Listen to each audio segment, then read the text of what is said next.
Bonjour à tous et toutes. Donc, bienvenue dans ce deuxième webinaire consacré aux enjeux techniques et réglementaires du projet Seine Nord Europe et plus particulièrement des marchés publics du canal. Je vous propose qu'on attende encore quelques minutes que les autres participants à la réunion nous rejoignent pour démarrer les présentations.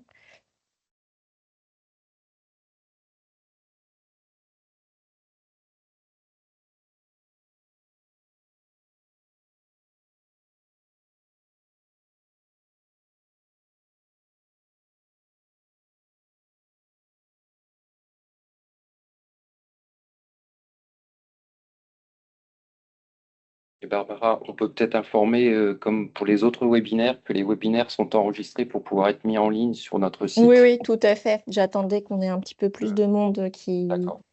qui soit dans la salle. Nous est rejoint.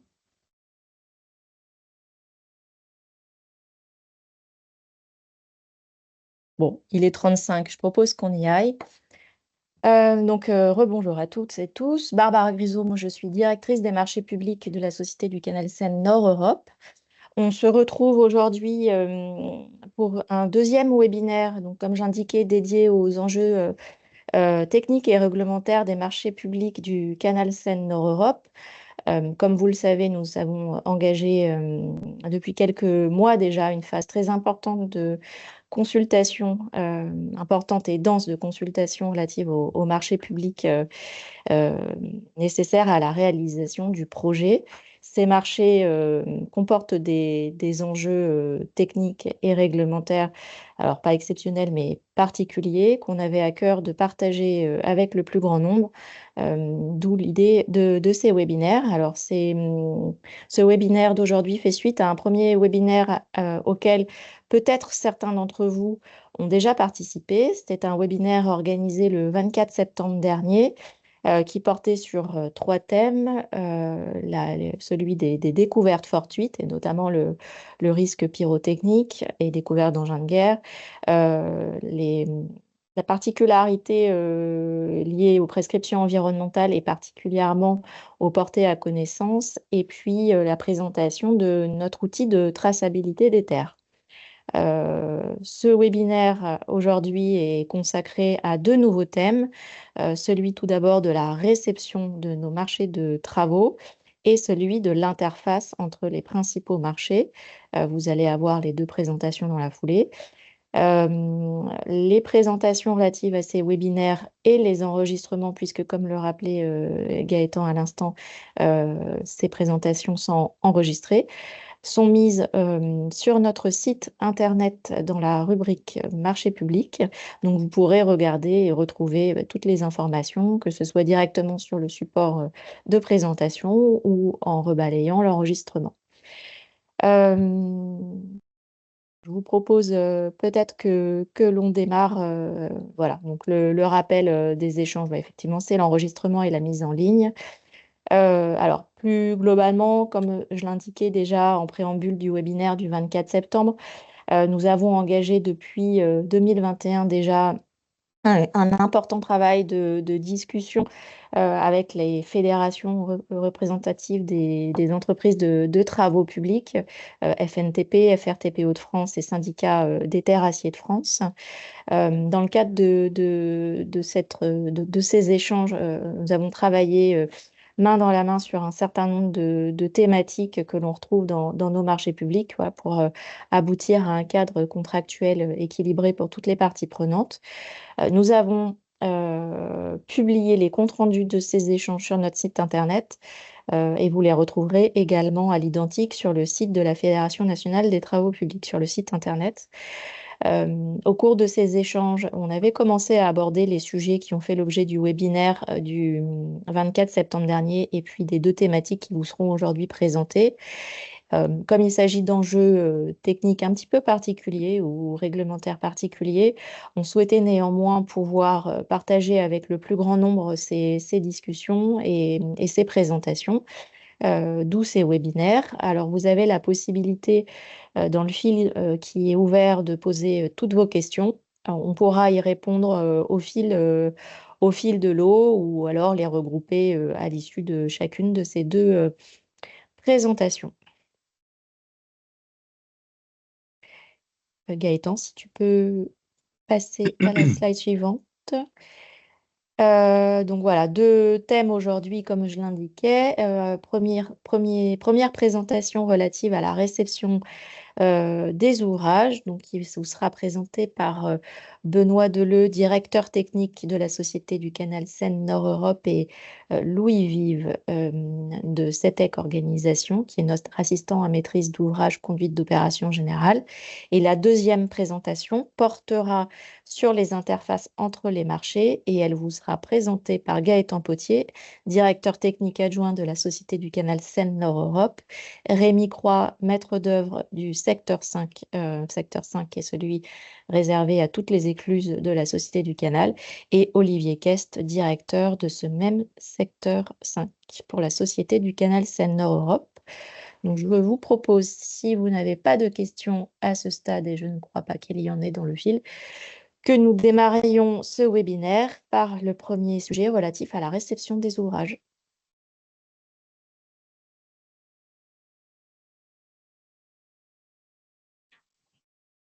Oui, bonjour à tous. Donc, Louis Vive, CETEC, donc CETEC Hydratec plus précisément.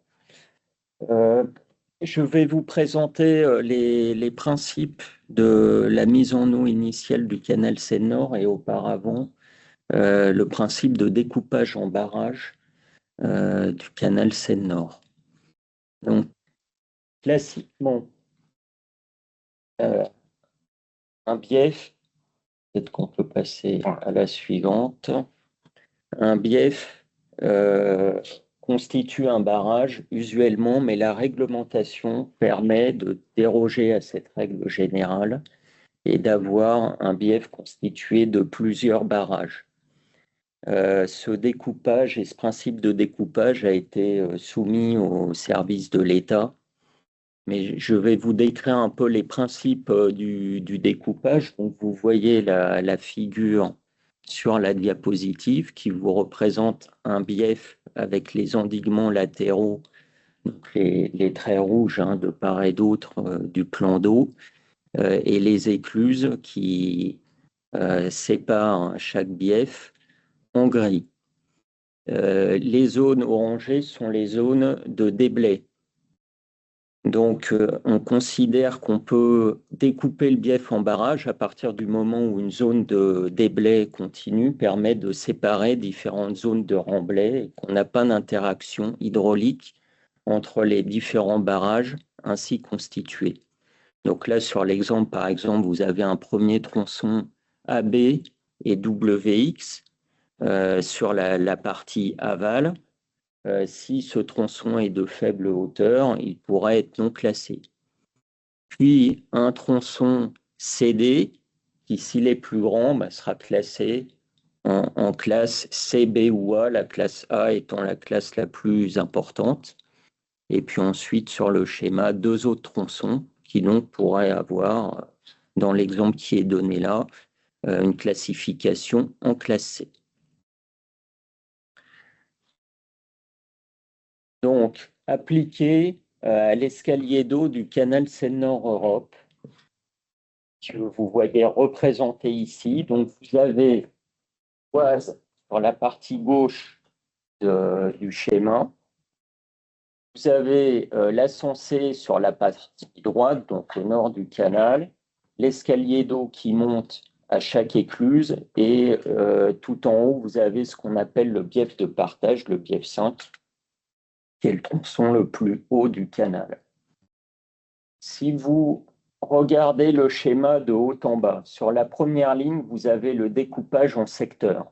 Secteur 1 au sud, qui fait l'objet d'un arrêté d'autorisation spécifique, et les secteurs 2 à 4 sur la droite, qui font l'objet d'une autorisation avec un arrêté du 9 août 2024.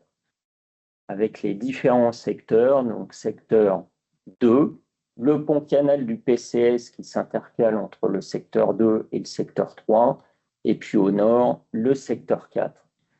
Chacun de ces secteurs 2 à 4 qui nous intéressent particulièrement aujourd'hui est découpé en TOARC, donc qui feront l'objet de marchés de consultation.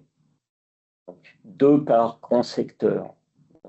Le TOARC 2.1, le TOARC 2.2. Au nord, le TOARC 4.1, le TOARC 4.2. Et sur le secteur 3, un TOARC unique, le TOARC 3. Ensuite, je descends à la ligne suivante. Là, vous avez l'indication des longueurs de bief. Donc, entre 2 écluses, du bief 1 au sud, au bief 7 au nord. Donc, le bief 7 est un canal existant, c'est le canal de la Sensée. Le bief 1 est un canal existant, c'est l'Oise tenu par le barrage de Venette. Donc, le secteur 2 démarre au nord du bief 2 et le secteur 1 comprend également le secteur 1. Donc, on a le bief 1 jusqu'à l'écluse de Montmac et le barrage de Montmac. Et ensuite, le secteur 2 démarre au nord du bief 2 avec une extension du barrage de Montmac. Et puis ensuite, vous avez la série des écluses et des barrages. À gauche, vous avez la légende concernant la classification des barrages. Donc en rouge, les barrages de classe A. Ils sont au nombre de 4. Donc on a le barrage du bief 4 Sud, vous voyez, qui est en partie centrale de la figure, entre les PK 130 et 160 environ, qui est le plus long, qui fait une trentaine de kilomètres. On en reparlera. Vous avez le barrage d'Allen, donc cette fois sur le bief de partage, et vous avez le barrage de Marquion. À ces 3 barrages qui sont sur les TOARC, il faut ajouter le barrage du PCS, mais qui est un peu à part, puisque lui, il fait l'objet d'une procédure en conception-réalisation spécifique. Et puis, vous avez un petit rectangle un peu au-dessus du schéma dans la partie centrale, marqué l'oued. Donc, c'est la retenue de l'oued qui constitue une réserve d'eau pour pouvoir alimenter le canal en période d'étiage lorsque les prélèvements dans l'Oise sont soit réduits, soit interdits. Bon. Donc en tout, ça fait 12 barrages plus l'oued, 13 barrages qui sont prédéfinies, dont les limites ne vont plus bouger puisqu'elles ont été validées par les services de l'État. Est-ce que quelqu'un a une question?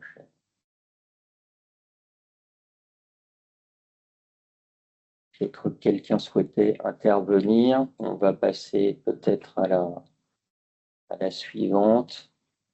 Donc, la mise en eau s'effectue par barrage. Ça, c'est une contrainte imposée par les services de l'État. On verra qu'elle souffre d'une exception concernant le barrage du bief 4 Sud, puisqu'on pourra faire la mise en eau en 2 temps.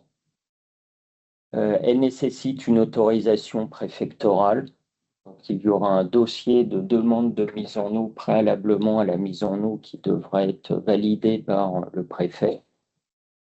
Et pour clarifier la démarche, le maître d'ouvrage a introduit une notion de CAM, c'est le certificat d'aptitude à la mise en eau, qui permet de matérialiser la fin des travaux à sec, de joindre ces CAM à la demande de première mise en eau, ce qui permettra d'attester que tous les ouvrages constitutifs du barrage sont bien réalisés et peuvent recevoir de l'eau en quantité importante.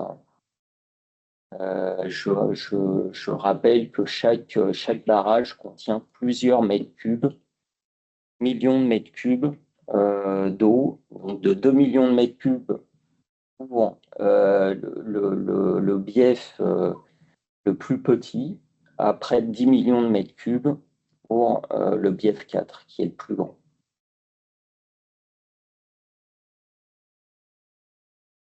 Alors ici, vous reconnaissez la trame du schéma que je viens de vous présenter sur les barrages. Et on va superposer par une animation le séquencement qui est aujourd'hui envisagé pour la mise en eau, dont le principe a été validé par les services de l'État. Ce séquencement, il repose sur un certain nombre d'hypothèses, dont l'échelonnement des travaux écluses et TOARC. L'arrêté d'autorisation permet de faire évoluer ce séquencement. Donc aujourd'hui, c'est le principe qui est retenu. On est à un certain nombre d'années de la mise en eau. L'arrêté permet, jusqu'à 3 mois avant la première mise en eau, d'adapter ce séquencement. Mais aujourd'hui, ce séquencement constitue, je dirais, le résultat du travail des maîtres d'œuvre sur l'optimisation de la mise en eau. Alors, on va commencer par la partie centrale, le barrage du Bief 4 Nord. Vous voyez sur le schéma, on a à cet endroit-là une écluse qui est perpendiculaire au canal qui fait la jonction avec le CDN. Le CDN, c'est le canal du Nord. Et donc, on peut alimenter à partir du canal du Nord le Bief 4 Nord. Pour sécuriser cette alimentation, je précise au passage qu'un dispositif de mise en eau a été ajouté par le secteur 3 dans les ouvrages pour pouvoir, si l'écluse de jonction n'est pas totalement achevée, faire la mise en eau via ce dispositif de pompage et de vidange entre le Bief 4 Nord, entre le CDN et le Bief 4 Nord. Donc ce Bief 4 Nord, barrage de classe B, sera rempli donc à partir du moment où on a assez d'eau dans l'Oise. Donc on est sous conditions hydrologiques. Le règlement d'eau, il est précisé dans l'arrêté d'autorisation du 9 août 2024 au titre 4, qui s'intitule Alimentation et règlement d'eau du CSN. Donc bien sûr, vous pouvez le consulter, il est public, donc vous avez toutes les informations détaillées sur les prescriptions relatives à la mise en eau. Donc le remplissage initial du CSNE, il sera conditionné à l'observation d'un débit suffisant sur les stations hydrologiques de l'Oise, puisque les prélèvements sont autorisés dans l'Oise et pas directement depuis le nord, depuis la Sensée, ou alors sous une autre condition que je vous décrirai après. Donc première phase, début de remplissage du barrage du Bief 4 Nord. Seconde phase, on bâtarde à l'aval de l'écluse de Oisy et on remplit les 2 barrages constitutifs du Bief 6, qui, selon le planning des travaux, seront achevés dans la même période, ce qui permettra un remplissage des 2 barrages à la fois. Donc on remplit la partie nord, ça permettra de tester le fonctionnement de l'écluse de Oisy, qui est une écluse de très grande hauteur de chute. On arrive dans la période où le CSNE se juxtaposant au canal du Nord et le coupant à plusieurs endroits, on ne peut plus faire passer l'eau du canal du Nord vers la Sensée. Et donc, je vous ai dit que les prélèvements dans la Sensée étaient interdits. Ils sont admis à partir du moment où on peut compenser les apports, le prélèvement dans la Sensée par des apports venant de l'Oise via le canal du Nord. À partir du moment où on coupe, ce n'est pas possible. Ce qui fait qu'on ne peut pas remplir tout de suite le Bief 5 par le Nord. On n'a plus la possibilité d'amener l'eau nécessaire. Donc, sur la deuxième année hydrologique, on va passer sur un remplissage par le sud. Donc, et ici, Gaëtan a affiché le remplissage du Bief 3 avec les barrages de Noyon et du Bief 3 Nord. L'écluse de Noyon. Alors, Gaëtan, merci. J'ai oublié de vous préciser que dans la continuité du remplissage et du Bief 4 Nord et du Bief 6, on a le remplissage du barrage de l'Ouette. Et vous voyez que ce remplissage, il ne va pas tout en haut du petit rectangle qui figure le barrage de l'Ouette. C'est intentionnel. C'est pour vous montrer que le remplissage du barrage de l'Ouette ne se fait qu'à moitié de la capacité de la retenue. Ce remplissage, comme les biefs, se fait par palier. Sur l'Ouette, on a 3 paliers de remplissage. Au deuxième palier de remplissage, on a un palier tous les 12 mètres. On arrive à la moitié de la capacité de la retenue, donc environ 7 millions de mètres cubes. Stratégiquement, c'est très important parce que c'est cette réserve d'eau qui nous permettra après de remplir le bief de partage, le bief 5, sans qu'on subisse les conditions hydrologiques, puisqu'on profitera de la réserve d'eau. Donc ce remplissage pourra se faire à l'été, fin de printemps, si jamais la situation se présente. Donc on sécurise la future alimentation du bief 5. Donc je repars du sud, on poursuit l'alimentation en passant au bief 4 et le barrage de Catigny étant prêt avant le reste du bief 5, du bief 4, pardon. Un bâtard d'eau est érigé à la limite entre le barrage de Catigny et le barrage du bief 4 Sud, et le barrage de Catigny peut être rempli. Un peu plus tard, il est possible de mettre en eau le barrage du bief 4 Sud, mais il faut au préalable, s'intercale ici le remplissage du pont-canal de la Somme, qui intervient auparavant. Et donc là, on repasse par le canal du Nord pour, à partir du bief 4 Nord, remplir le barrage du PCS. Donc il y a aussi un bâtard d'eau intermédiaire, c'est bien décrit dans le marché de la Coréa, pour isoler le barrage du PCS pendant le remplissage du bief 4 Nord, puis on remplit le PCS. Barrage du bief 4 Sud. Donc, il y a des grands remblais en partie nord du barrage du bief 4 Sud sur le TOAC 2.2. C'est sur le chemin critique de réalisation du canal, ce qui fait qu'il faut un peu plus de temps pour achever cette partie du TOAC que la partie aval. Au regard de la dimension de ce barrage, les services de l'État ont accepté qu'on fasse une demande d'autorisation globale, mais qu'on remplisse dans un premier temps le barrage du bief 4 Sud jusqu'au bâtard d'eau qui serait situé au nord du PC à 29, et dans un deuxième temps, remplissage de la partie nord du bief 4 Sud.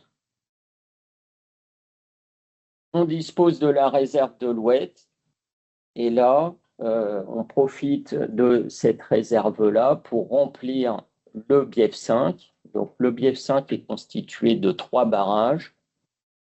Si le barrage d'Allen est achevé un peu avant les autres, ça permet d'anticiper le remplissage, et moyennant un bâtard d'eau à la limite entre le barrage d'Allen et le barrage du bief 5 Nord, de remplir d'abord le barrage d'Allen, puis les 2 autres barrages du bief 5 Nord et de Marquion.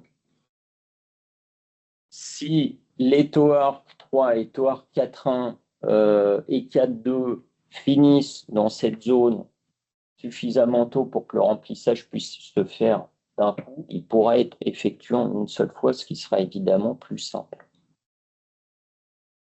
Voilà, on arrive à la fin de la deuxième année hydrologique. Une année hydrologique, ça va de septembre à septembre. Bon, ce qui est visé aujourd'hui dans le planning, c'est une fin de mise en eau, en fait, un peu plus précoce, c'est-à-dire à fin juin de l'année de la mise en service, à mi-année. Donc, on a utilisé l'oued pour remplir le bief 5. L'oued est vide. Il faut attendre l'année hydrologique suivante, donc septembre-octobre de la 3e saison, pour pouvoir remplir l'oued, cette fois complètement, repasser par les premiers paliers et arriver au dernier palier et à la capacité totale des 14 millions de mètres cubes. Donc l'oued a la particularité d'être fini tôt pour pouvoir être utilisé pour la mise en eau, mais finalement ne sera rempli complètement que le dernier, puisque on n'aura pas pu le remplir complètement auparavant. Donc c'est un cas très singulier.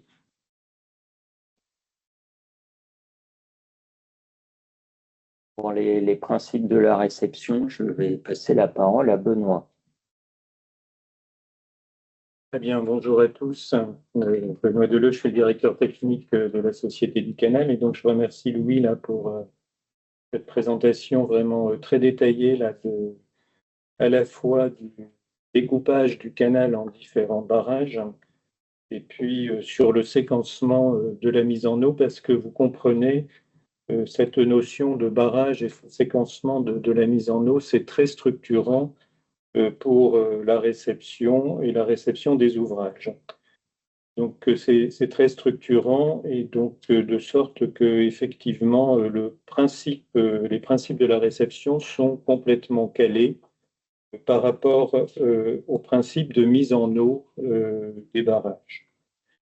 Alors, et non pas le principe d'achèvement de chacune des sections de canal. Alors, on va rentrer un petit peu plus dans le détail sur ces principes, donc c'est la diapositive qui suit. Il y a un premier principe important pour ce qui nous concerne, c'est qu'on construit un ouvrage hydraulique et en particulier donc finalement la phase de mise en eau en tant que telle de l'ouvrage hydraulique est assez déterminante pour la réception de cet ouvrage hydraulique parce qu'effectivement, c'est bien au moment de la mise en eau qu'on peut se rendre compte au moins de l'achèvement de l'ouvrage parce que c'est vrai que classiquement, c'est dans les premières semaines de la mise en eau que éventuellement les malfaçons peuvent se détecter. Donc, c'est la raison pour laquelle donc, on a plutôt prévu de réceptionner donc, les ouvrages, et là, en l'occurrence les barrages, après la mise en eau, et pour bien matérialiser l'étape d'achèvement des travaux avant mise en eau, on a introduit, ce que Louis vous a expliqué, un certificat d'aptitude à la mise en eau, certificat d'aptitude à la mise en eau qui est délivré par un ordre de service et qui constate que l'ensemble des travaux à sec aient été réalisés et que ces travaux à sec aient bien été réalisés après les observations et les épreuves relatives aux travaux à sec, épreuves par exemple sur l'étanchéité. Néanmoins, donc, la délivrance du certificat d'aptitude de mise en eau, si elle permet effectivement de considérer que les travaux à sec sont achevés, elle ne permet pas encore de réceptionner les ouvrages, puisqu'effectivement, il va y avoir cette dernière étape, qui est l'étape de la mise en eau, qui permettra de pouvoir vérifier que l'ouvrage est parfaitement conforme à sa destination. Alors, bien entendu, et ça, vous l'avez vu dans donc, la diapositive qui présente l'escalier d'eau, le découpage en marchés du canal comporte à la fois des marchés qu'on appelle terrassement, ouvrage d'art, établissement de communication, et puis également des marchés d'écluses. Et puis, naturellement, ces marchés de terrassement, ouvrage d'art, établissement de communication sont plutôt calés par rapport à la question de l'équilibre des mouvements des terres et donc pas forcément directement calés par rapport donc à des notions de barrage. Alors, c'est la diapositive qui suit. Donc, voilà, c'est que, bien entendu, et ça, c'est une question physique, hein, donc, la mise en eau n'est pas réalisée par partie de barrage. On ne va pas mettre en eau une section de canal sans mettre en eau l'écluse. Et donc, cette mise en eau ne peut être commencée que sous condition que l'ensemble des ouvrages composant le barrage ait bien été terminé. Et puis, parallèlement, ça c'est une contrainte réglementaire. La mise en eau ne peut commencer qu'une fois que l'autorisation de la mise en eau ait été donnée par le préfet. Donc, c'est bien entendu ces éléments qui vont rentrer en ligne de compte dans finalement l'organisation de la mise en eau et dans l'organisation des clauses contractuelles qui sont relatives à la réception des ouvrages. Alors, c'est la diapositive qui suit. Donc, on a pris le principe d'avoir une réception du barrage après la mise en eau et pris également le principe d'une réception du barrage en une seule fois, considérant qu'effectivement, c'était bien l'ouvrage barrage qui était réceptionné et qui pouvait satisfaire aux épreuves après et aux tests après la mise en eau. Et donc, comme un barrage est constitué lui-même de plusieurs marchés, il peut y avoir des phases d'attente entre les différents marchés. Alors, comme il peut y avoir des phases d'attente entre les différents marchés, nous avons introduit, c'est ce que va expliquer la diapositive qui suit, donc nous avons introduit une rémunération de la garde de l'ouvrage et l'introduction de couverture de risque en cas de dépassement de délais qui sont non imputables au titulaire. Alors, prenons par exemple la période d'attente entre l'obtention du CAM et la première mise en eau. Donc, effectivement, l'entreprise qui a terminé le TOARC a satisfait aux obligations qui étaient relatives aux épreuves et tests avant la mise en eau. Et donc, ça a été délivré par un ordre de service. Le certificat d'aptitude à la mise en eau est délivré par ordonnance de service. Donc, la réception n'est pas encore prononcée, donc la garde de l'ouvrage appartient toujours à l'entreprise. Bien entendu, les travaux sont terminés et ils ont été constatés par la délivrance du certificat d'aptitude en mise en eau. Et donc, en attendant la réception du barrage, l'entreprise conserve la garde de son ouvrage et puis assure la maintenance et le maintien en conditions opérationnelles jusqu'à ce que l'ouvrage ait été réceptionné. Donc, il y a des délais, bien sûr, qui sont attachés entre la délivrance du certificat de mise en eau et la première mise en eau. Ces délais sont des délais qui ne dépendent pas de l'entreprise, parce que, bien entendu, il y a à la fois des délais qui sont liés à des certificats, des autorisations administratives. Il y a des délais également qui sont liés à la possibilité effective de pouvoir mettre en eau, qui sont liés possibilités effectives qui sont liées à la fois à l'achèvement d'autres ouvrages qui font partie du barrage et qui sont liés également à la disponibilité de l'alimentation en eau. Donc, en contrepartie, les clauses du contrat prévoient une rémunération de la garde de l'ouvrage dès lors que l'entreprise a satisfait à ses obligations d'achèvement des travaux à sec, et donc une rémunération de la garde de l'ouvrage sur une période qui est prévue contractuellement. Et donc, en cas de dépassement important de cette période, une couverture de risque par rapport sur le prix de la garde de l'ouvrage en cas de dépassement du délai, dès lors qu'effectivement ce dépassement n'est pas imputable au titulaire. Alors, nous avons également dans le tableau qui suit cherché finalement à présenter les différents cas de prolongation de l'attente et les couvertures de risque qui sont mises en œuvre dans les clauses contractuelles, de manière effectivement à ce que l'entreprise puisse être rémunérée sur ces phases d'attente. Donc, ce premier cas, donc c'est le cas que je viens de détailler, qui est le délai entre la délivrance du certificat de mise en eau et le démarrage de la mise en eau du barrage.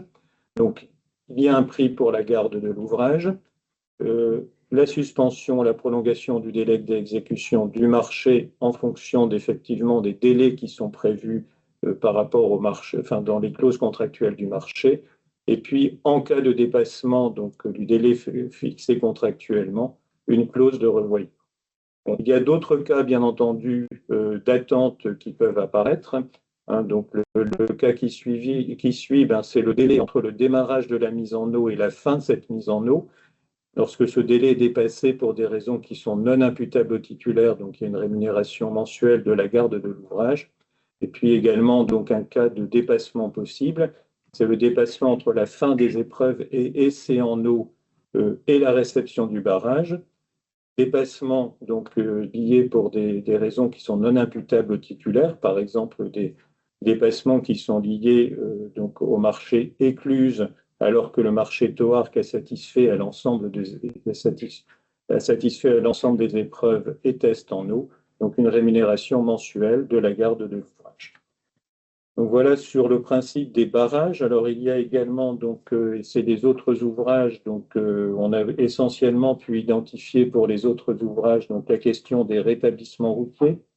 Hein, et donc on a constaté en particulier que les ouvrages, et notamment les rétablissements routiers, et notamment les passages inférieurs, étaient donc finalement très imbriqués dans le canal et très imbriqués dans le canal proprement dit.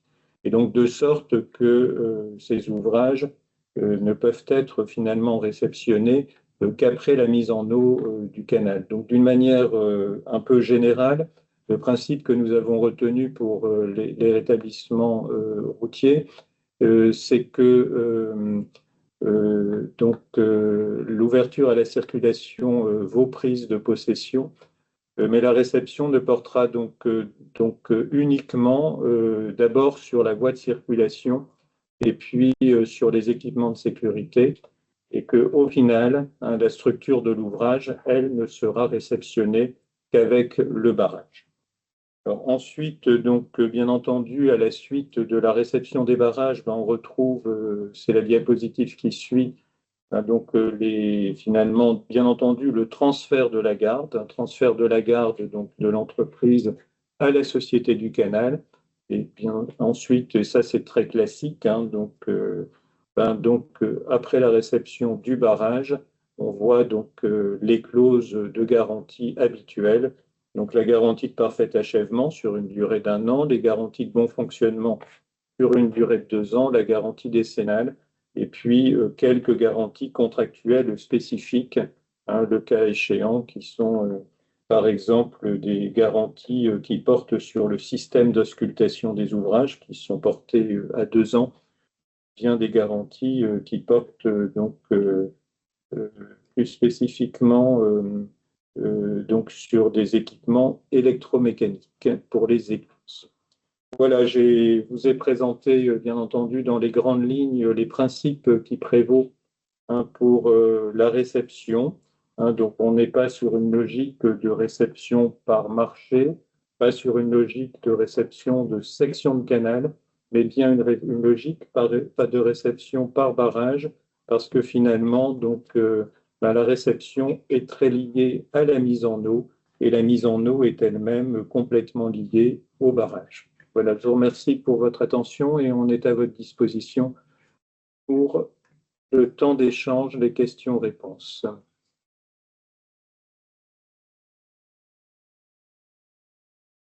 Merci Benoît, merci Louis. Pour le moment, il n'y a pas de questions dans le fil.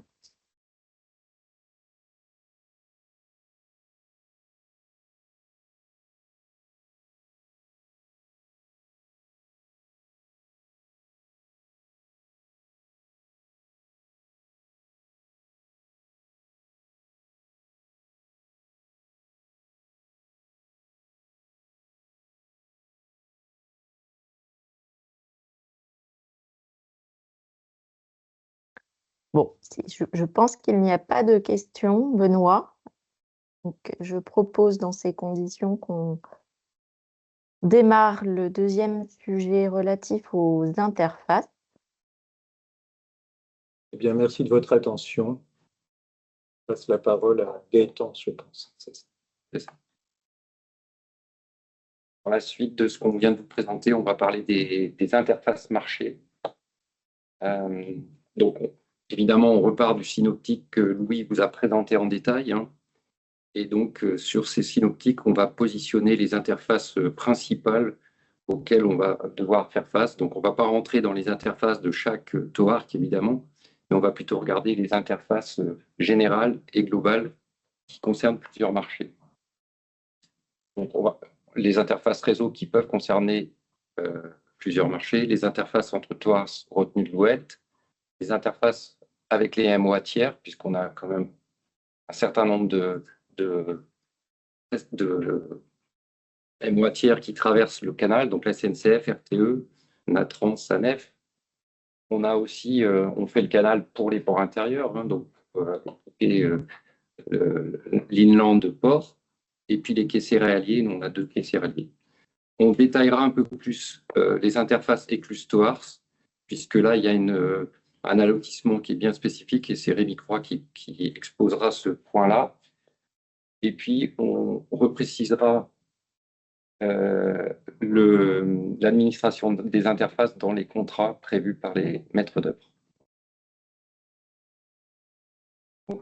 Pour les réseaux, donc actuellement, on est déjà en train d'anticiper au maximum les déviations de réseau. Elles ont toutes été localisées et temporalisées. Et donc, vous retrouverez dans le registre des interfaces les descriptions dans le livret 0 de toutes ces interfaces réseau concernant chaque secteur. Au niveau des fiches d'interface par zone intersecteur, donc au niveau des fichiers écluses TOARC, on a 5 fiches d'interface par écluse. Donc, au total, on a donc 30 fiches pour l'ensemble du canal. Et en miroir, dans les TOARC, on a également 5 fiches. Donc ça va être détaillé en particulier plus loin par Rémi. Sur les autres zones d'interface intersecteur, on a les interfaces entre chaque secteur, hein, donc S2 avec le pont canal sur la Somme, qu'on appelle S6 également de temps en temps, S3 avec le pont canal, les interfaces de Louette avec tous les marchés environnants, donc notamment le TOARC S3, l'écluse d'Allen et le bief d'Allen, la limite S3, S4.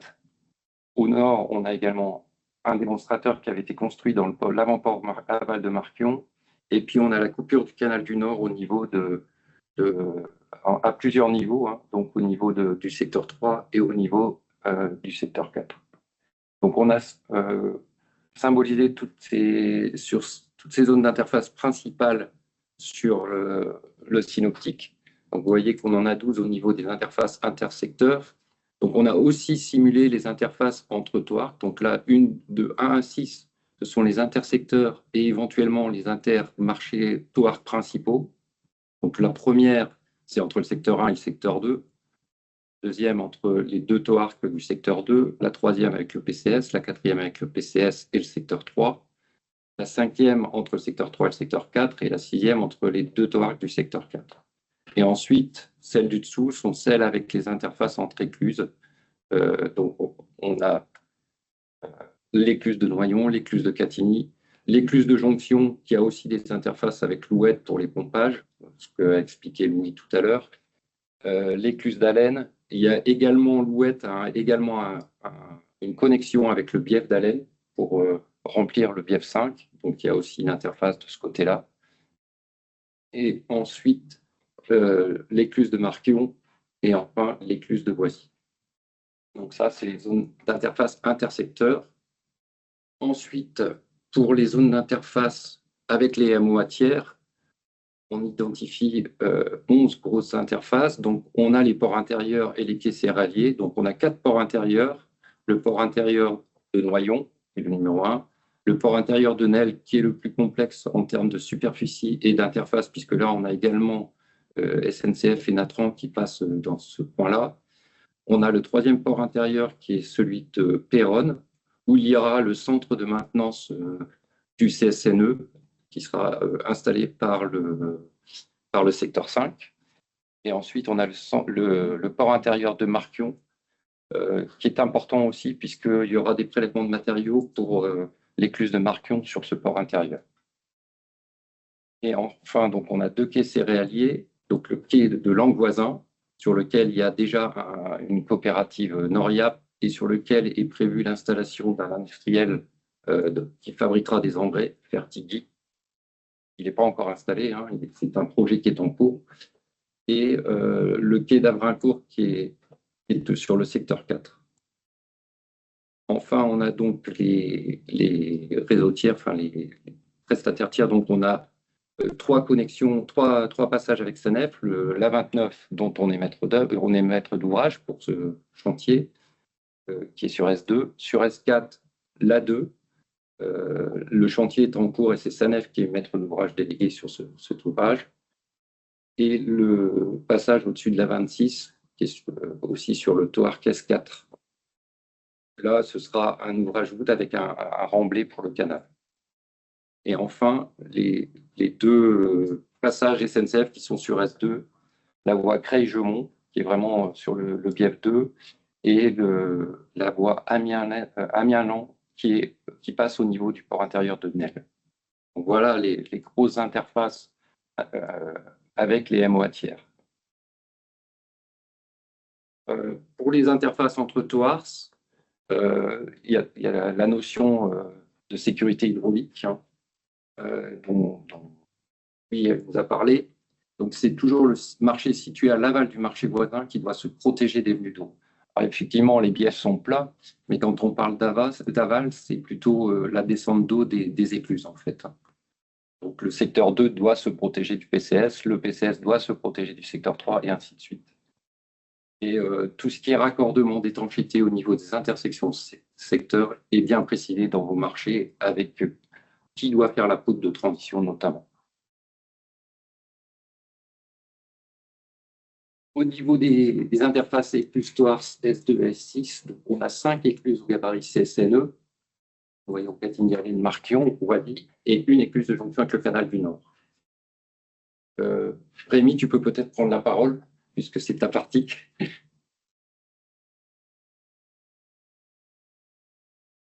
Bonjour à tous, j'espère qu'on m'entend. Je pense Très bien. que oui, ok. Oui, Merci. oui, merci Rémi. Voilà. Donc Rémi Croix, directeur de projet de maîtrise d'œuvre des écluses et systèmes, groupement One. Donc ce que tu viens d'expliquer, Gaëtan, alors on s'occupe donc des 5 écluses de Noyon, Catigny, Allen, Marquillon, Oisy au gabarit CSNE et de l'écluse de jonction au canal du Nord, au gabarit canal du Nord, qui est également sur la commune, sur la commune d'Allen. Pour ces 6 écluses, les grands principes, c'est que la grande masse du terrassement de la fouille est réalisée par des marchés TOARC, des marchés fouilles dédiés sur lesquels vous avez déjà peut-être répondu à Noyon et à Oisy, des marchés TOARC 2.1, TOARC 3 ou TOARC 4.2 pour Catigny, Allen, Jonction et Marquillon. Les terrassements du bas, qui commencent à être un peu plus sophistiqués et un peu plus dépendants de l'ouvrage fouille, sont poursuivis par les marchés écluses. Les avant-ports. Les terrassements des avant-ports, qu'ils soient en déblai, en remblai ou les deux, ce sont les marchés TOARS 2.1, 3 et 4.2 qui vont les réaliser. Les équipements dans ces avant-ports, les ducs d'Albe, les estacades de guidage, l'étanchéité et sa protection sont dans les marchés écluses. Donc on va voir ça en image dans les diapos suivantes. Entre l'avant-port, donc l'avant-port c'est la zone qui est élargie pour accueillir 2 places de stationnement pour les bateaux qui attendent de franchir l'écluse, et la section courante. Donc c'est à l'endroit où il y a le rétrécissement. Il y aura un raccordement entre l'étanchéité qui est faite donc d'un côté par les TOARC et de l'autre par le marché écluse. Et cet ouvrage de raccordement, il relèvera des marchés donc TOARS 2.1, TOARC 3 et TOARC 4.2. Les écluses sont... Excusez-nous, on a un petit problème sur la présentation, il n'y a pas la bonne slide. Sur celle-là. Excusez-nous une seconde.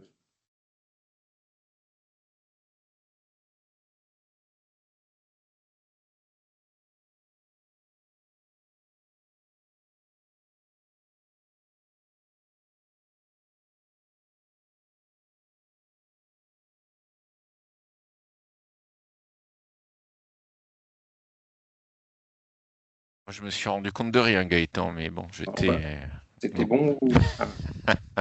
Ok, très bien. C'est bon? Oui, bah, on reviendra sur cette diapo-là après. Ok. Bon, une vue sur une des écluses, celle de Noyon, hein, donc on voit bien donc au fond là l'avant-port amont, hein, donc vous voyez là les remblais là qu'on devine le long là des deux postes d'attente et de l'estacade de guidage. Donc ce sont des remblais à réaliser par les TOARC, c'est ce qu'on disait tout à l'heure. Tous les terrassements sur le site éclusier, cela oui. Donc ceux-là relèveront du marché écluse là, pour tous les remblais attenants. Et on voit donc au pied de l'écluse hein, l'amorce de l'avant-port aval.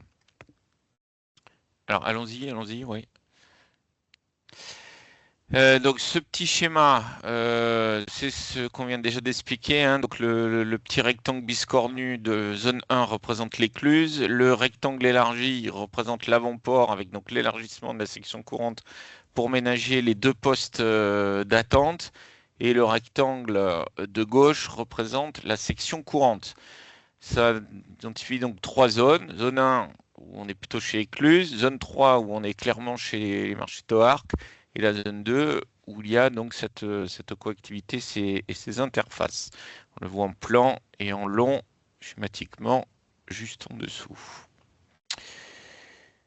Si on avance dans le déroulement donc, du chantier, première étape, donc la fouille du dessus, la fouille supérieure. Donc ça relève donc des marchés fouilles à Noyon et à Oisy et des marchés TOARC à Allen, à Catigny et à Marquillon.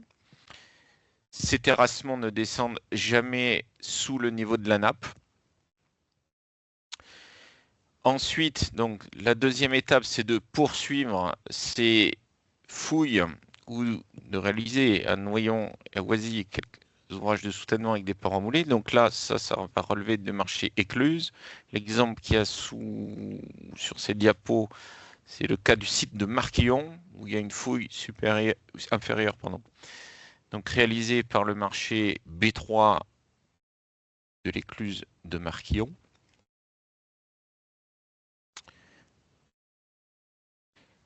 Toute la construction de l'écluse sur le site éclusier, les structures en béton et également les équipements et également tous les remblais contigus aux différentes structures sur les côtés contre les bas-joyers, mais également contre les têtes, relèveront des marchés écluses.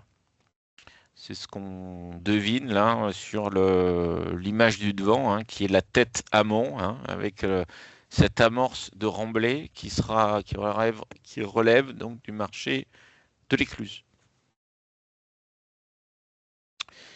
Si on va sur maintenant l'avant-port, donc l'avant-port amont ici de Marquillon visuellement, qui est donc en remblai. Alors, petite précision, hein, ne vous attachez pas à lire hein, ou à décrypter là, tout ce qui est marqué sur la coupe de gauche, là, qui est une vieille coupe qui ne représente plus la structure de ces futurs remblais, mais c'est plutôt le principe là, donc, qui est à retenir ici. Donc, tout le long de l'avant-port, tous ces terrassements relèvent donc du marché TOARC 4.2 ici dans le cas du barrage de Marquillon et de l'écluse de Marquillon.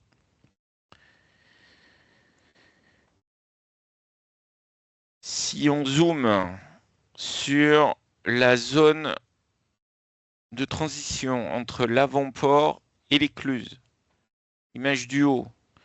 Donc le remblai contigu à la tête amont. La tête amont, ce sont les structures grises en béton que l'on voit sur la droite de la coupe. C'est une coupe à l'axe du canal, ce qu'on voit. Eh bien, ce remblai contigu aux structures en béton est donc réalisé par écluse. Et une fois qu'il est réalisé, dans un deuxième temps, donc les marchés prévoient que les toarques viennent se claver sur ce remblai contigu à la structure de l'écluse dans un deuxième temps. Donc c'est l'image du bas, avec donc la fin de la construction de cet ouvrage en terre.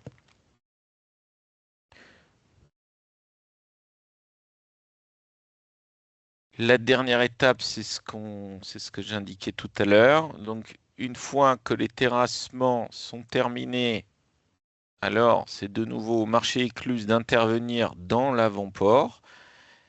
Donc, les postes d'attente, c'est une série de ducs d'albes à battre dans l'avant-port, puis à équiper avec des passerelles.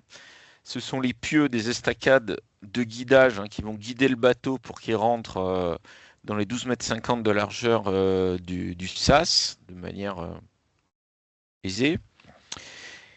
Et les listes de guidage qui vont aller sur ces pieux. C'est le revêtement d'étanchéité du fond du canal sur tout cet avant-port, et c'est la protection de ce revêtement d'étanchéité. Et donc enfin, la dernière image,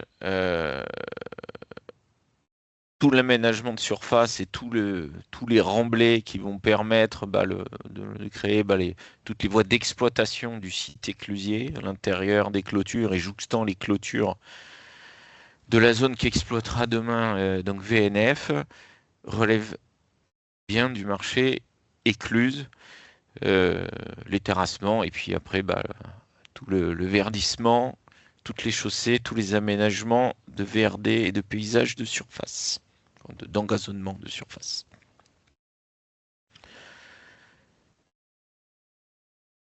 J'en ai terminé pour ma partie. Je te relaisse la main, Gaëtan.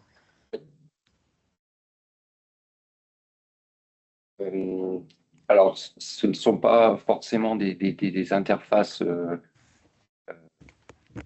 temporelles, enfin, quoique, mais entre les différents marchés, Toarc et Écluse notamment, il y aura des transferts de matériaux. Donc, globalement, notre projet CSNE est excédentaire en matériaux, largement excédentaire, et on aura des dépôts définitifs qui sont créés et restitués à l'agriculture. Et notre objectif est donc de réutiliser au maximum les matériaux du tracé. Et donc, il est prévu dans les marchés de fournir des matériaux de remblai pour les marchés écluses, ou parfois d'ailleurs entre Toarc, et également pour le marché PCS. Donc, c'est quelques centaines de milliers de mètres cubes entre les différents marchés, mais ce sont des points importants, que ce soit concernant la qualité des matériaux, et également la quantité et le moment auquel les marchés en auront besoin.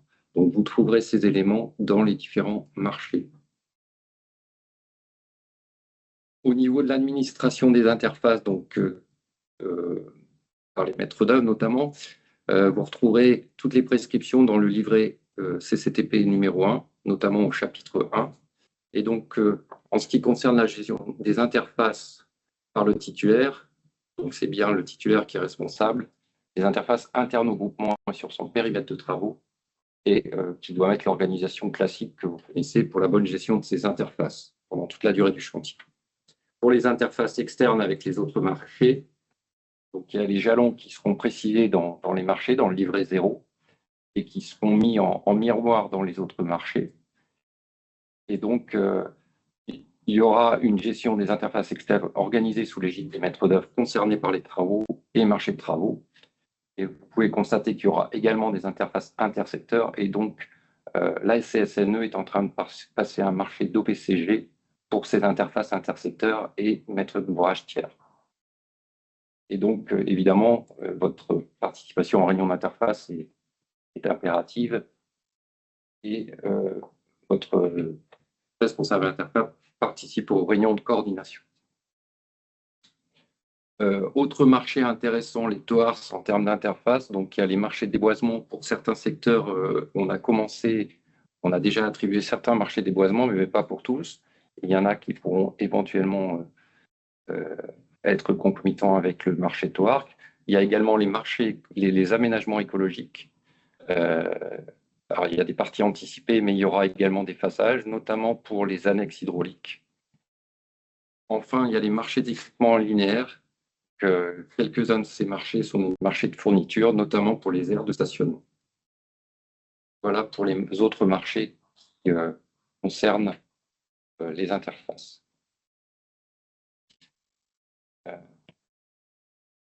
Dans cette slide, on a repris un peu l'exposé sur le principe de réception pour vous indiquer par barrage les interfaces entre les différents marchés. Donc en face d'un barrage, donc du nord au sud, le nord étant en haut, Oisy le plus au sud, les marchés qui sont concernés pour la réception du barrage.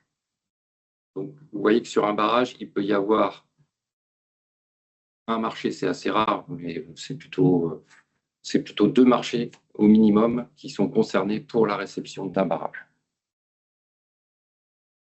Je ne sais pas si Louis veut compléter cette slide-là, mais... C'est juste pour indiquer que tout à l'heure, je ne vous ai pas parlé du 14e barrage, qui ne fait pas partie directement du canal Seine-Nord-Europe, mais qui est le barrage du ressemblement du canal du Nord à Catigny, et qui est donc une opération classée barrage, puisqu'il faut déplacer un tronçon de bief pour pouvoir faire passer le CSNE.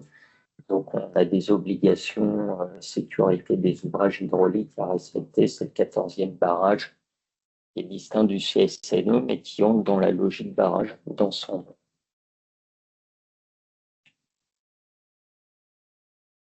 Alors, avant de passer aux questions, j'ai sauté une slide tout à l'heure, me semble-t-il, et je vais vous la repasser.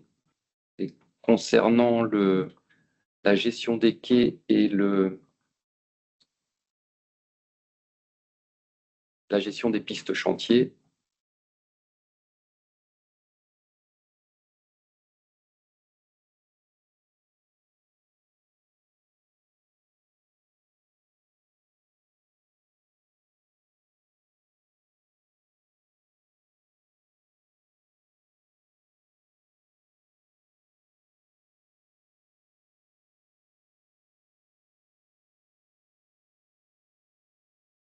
Euh,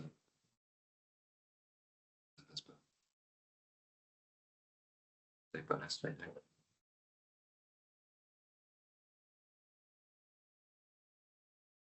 Je vais le dire à l'oral.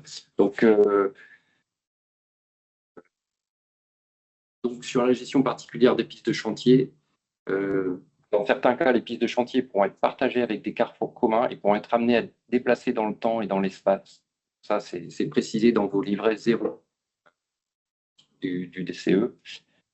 Et concernant la gestion des quais travaux sur le canal du Nord ou de la Sensée, ces quais travaux qu'on est en train de construire, qui sont déjà réalisés à plus de 50%, quand il y aura plusieurs utilisateurs, la gestion est confiée à un des titulaires des marchés principaux. Donc, en ce qui concerne le quai de Noyon, ce sera le marché de l'écluse de Noyon. Pour le quai de Bronchal-au-Bac, ce sera l'écluse de Oisy. Pour le quai d'Allen, ce sera l'écluse d'Allen. Et pour les autres, ce sont les TOAS concernés qui géreront les quais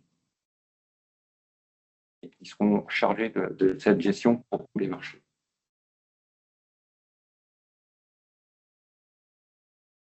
Voilà pour les grandes interfaces concernant le projet du canal Seine-Nord. On est à votre disposition pour toute question.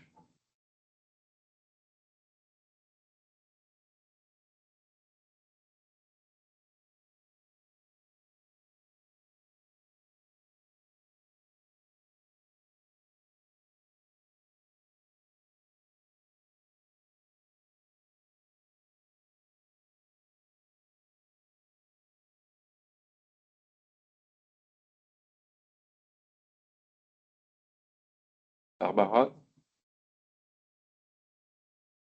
Oui, Gaëtan. Eh bien, Oui. je ne vois pas de questions.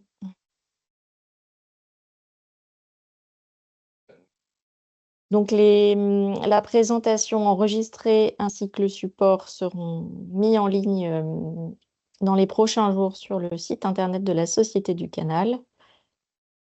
Vous y retrouverez tous les éléments, ainsi que les éléments déjà présentés lors du webinaire précédent du 24 septembre, comme je le disais en introduction. Et puis, vous y retrouverez également les comptes rendus des ateliers de travail et d'échange menés avec les fédérations des entreprises de travaux publics. Des éléments relatifs à la réception et aux interfaces avaient déjà été partagés lors de ces ateliers de travail, donc vous pouvez y trouver des réponses à vos questions si vous n'en avez pas toutefois aujourd'hui. Mais je pense que il n'y en aura pas, j'en vois pas. Donc, je vous propose à ce moment-là qu'on clôture ce webinaire. Merci à tous et à très bientôt. Merci. Merci beaucoup. Au revoir.